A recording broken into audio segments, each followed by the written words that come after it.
თუ თქვენ ფიზიკური დაძაბვის, ძლიერი დაცებინების, დახველების ან ფიზიკური აქტივობის დროს გაქვთ უნებლიეს შარდვა, ამას ეწოდება სტრესული უნებლიეს შარდვა და ეს ხშირად აწუხებთ ქალებს.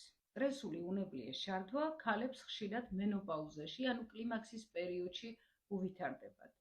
თუმცა ზოგჯერ გვხდება ახალგაზრდა ასაკშიც. პოსტმენოპაუზალურ პერიოდში უნებლიეს შარდვა დაკავშირებულია ამ დროს ქალის ორგანიზმში მიმდინარე სხვადასხვა ცვლილებებთან. მცირე მენჯის დიაფრაგმის მოდუნება, მცირე მენჯის ორგანოების დაწევა, შედეგად შარდსადენსა და შარდის ბუშტს შორის კუთხის შეცვლა, ასევე შარდსადენის და შარდის ბუშტის ნერვკუნთოვანი დისფუნქცია. როგორ ვკურნალობთ უნებლიეს შარდვას და ხშირ შარდვას ქალებში? პირველ რიგში ქალმა უნდა მიმართოს ექიმ-გინეკოლოგს იმისათვის, რომ გამოირიცხოს სხვადასხვა გინეკოლოგიური დაავადებები და ინფექციები, რომელიც შესაძლოა იყოს ამის მიზეზი. თუ დადგინდა რომელიმე მათგანი, ხდება მათი მკურნალობა და შედეგად შარდვაც მოწესრიგდება.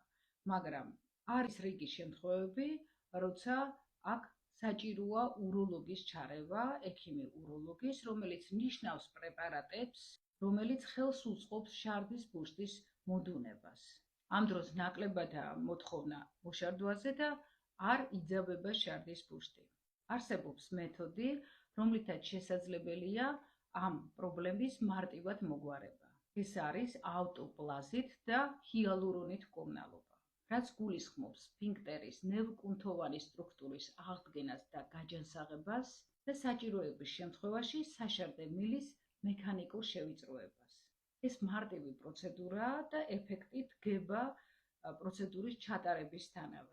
არ არის მტკივნეული, არ მოითხოვს ანესთეზიას და ხანგრძლივობა არის დაახლოებით 10 წუთი.